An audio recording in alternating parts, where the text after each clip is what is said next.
Why is everyone obsessed with private equity? We all have dreams.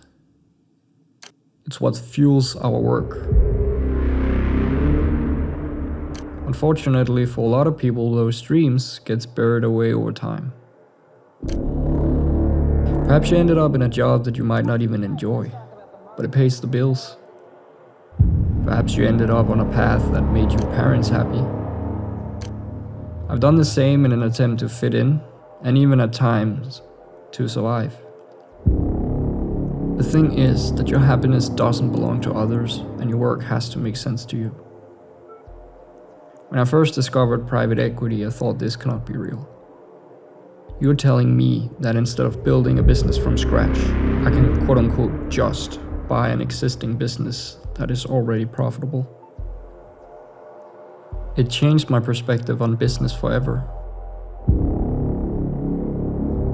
So in this video, I'll take you through a week in my life as an entrepreneur building a private equity firm from scratch. There's nothing fancy about a week in private equity, but I wanted to show you what's on the other side of following your dream and building in the space of private equity. And this is why so many people are obsessed with buying businesses.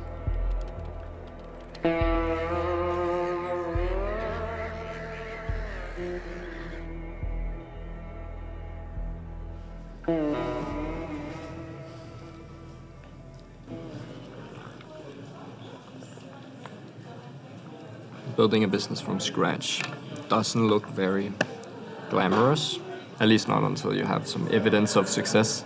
I still believe that most entrepreneurs and most successful entrepreneurs didn't have that early evidence of success when they just started building the businesses.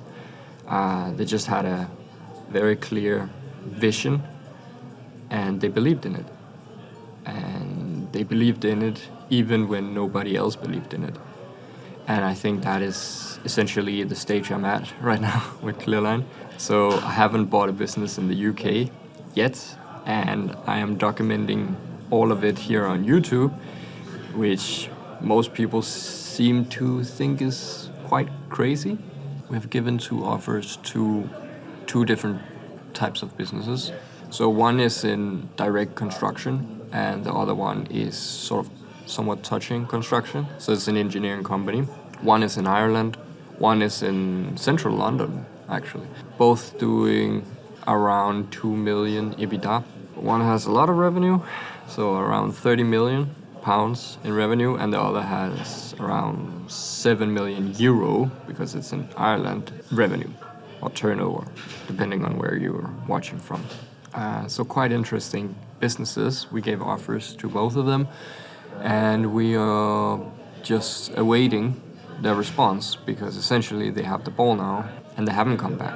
When they haven't come back to us, that must be a sign that they are sort of taking that offer and using it to see if they can get a better offer elsewhere. So it's not a rejection, which I sort of thought for a long time. I felt rejected, but I spoke with Yusufa and he said that it's just, you know, they're just using your offer to see if they can get a better offer. And if they can get a better offer, then they are, it's very likely that they come back. And maybe they get a better offer, and that's great. I mean, that's great for the business owner. And we're just gonna move on to the next deal. Again, building a business can be quite boring and quite mundane most of the times. And while I'm documenting this, I have to make it look cool for you guys, so you also find it entertaining.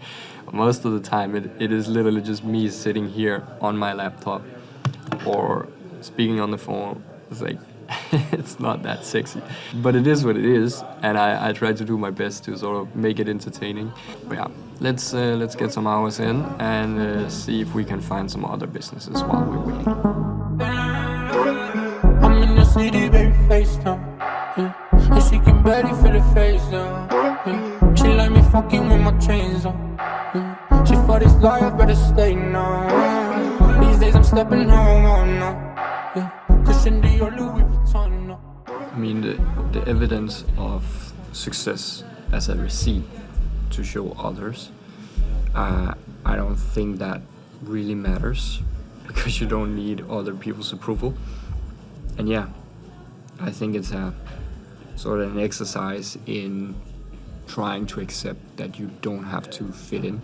And I'm 29 years old now, and I run a media agency in Copenhagen, and at the same time I'm building this private equity firm in London from scratch, which is essentially what this channel is about. And the point is that I have no evidence of success yet. I haven't bought a business in the UK yet, and I haven't scaled my media agency to 8 figures or something like that. But I have never been more clear on the vision. And perhaps even more importantly, I've never enjoyed the process more than I do right now. And I just came home from a work trip to West Africa with one of my clients and also business partner related to the private equity space. It's also Yusuf Assi that I'm trying to buy business with. But he's also my client in my media agency, so it's sort of, all of it is sort of morphed. But I just came home from that trip, and it didn't feel like work at all.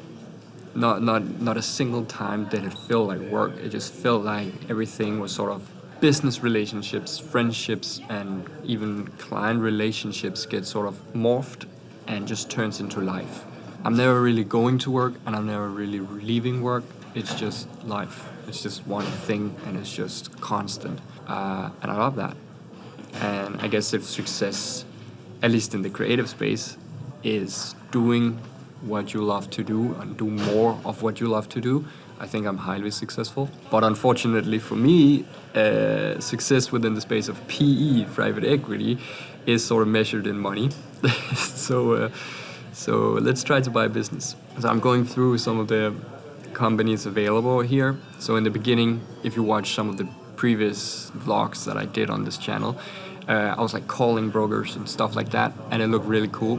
But over time, I've sort of gained access to their platforms where they list all the companies, or they have all the listed companies for sale. So now I don't really have to call anyone. I just, every day, I open my laptop and I just go through the businesses. And yeah, then I request seller calls, jump on seller calls. What I've learned so far is that when you're looking for businesses, especially as a first-time buyer, I just had this conversation with our debt broker. If the business doesn't have any plant and machinery or receivables, it's going to be really difficult to buy that business as a first-time buyer, because then you can sort of lend against that. If not, it's really hard to do like cash flow loans, meaning they don't have any assets to lever against, and you need to lever against the literally cash flow coming into the business. Yeah, it's just a little hint from like a little insider information that you can sort of take and run with. But yeah, let's look at some companies and see if we can find anything. Private equity, basic private equity. Now, I interviewed 12 of the best in the world. Basic private equity has outproduced every stock market in the world for 40 years. Every single stock market in the world, every year for 40 years. They're building value, right? They take a company, they put AI in it, they bring new people to it, and then they take it to the public, or in most cases, they sell it to private companies. There's fewer public companies than ever. The average S&P for 39 years was 9%. But if you put it in basic private equity has averaged 15.7%. Think about the difference of compounding that every single year. Shake your money maker like somebody about to pay you. I see you on my radar, don't you act like you afraid of shit. You know I got it, if you wanna come get it, stand next to this money like, hey, hey, hey. Shake your money maker like somebody about to pay you. Don't worry about the meters, keep your nose up in the air. You know I got it, if you wanna come get it, stand next to this money like, hey, hey, hey.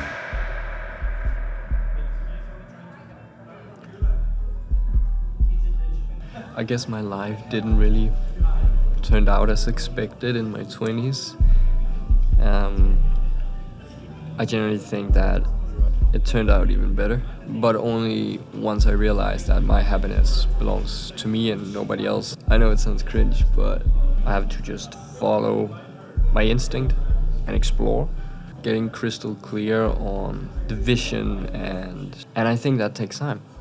I think that takes a lot of time and a lot of effort and a lot of trial and error to figure out what you want. And I think private equity can be done in so many ways, but I think that alternative private equity, leveraged buyouts, is perhaps the best path for you if you want to create wealth for yourself and not end up working 24/7, tapping into hustle culture, and essentially burn yourself out. So I mean, quit that job, build that website, reach out to that person, grab that strange opportunity, and explore. You're an explorer, and perhaps someone told you in your past that you have already explored everything, but that's simply not true. You should keep exploring, you should keep meeting new people, you should keep trying new projects, keep building new businesses, keep testing, keep failing, and keep progressing, and you're an explorer. Go explore. That's it for this time.